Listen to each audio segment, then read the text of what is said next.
আলাইকুম।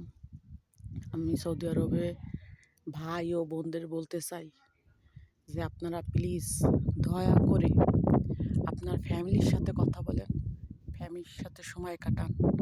অন্য ছেলেদের বলতেছি আপনারা বাইরের মেয়েদের জন্য টাকা খরচ করেন না। একটা মেয়ে খালি আপনার পিছনে আপনি টাকা দিচ্ছেন খালি কেন বলেন? আপনার সময় কাটেন, আপনার বউর সাথে কথা বলেন, মার সাথে কথা বলেন, বোনের সাথে কথা বলেন, ভাইয়ের সাথে আত্মীয়-স্বজনের সাথে কথা বলেন। আর বোনদেরও বলতেছি আপনারা ওই ফাঁদে পা দিয়েন না। মিষ্টি কথায় আপনারা ভুলে যায়েন না। কেন না? আপনাদের স্বামী আছে, সংসার আছে, সব কিছু ফেলে দিয়ে আপনারা এখানে আইছেন ২টি টাকার জন্য, ২টি টাকা ইনকাম করেন।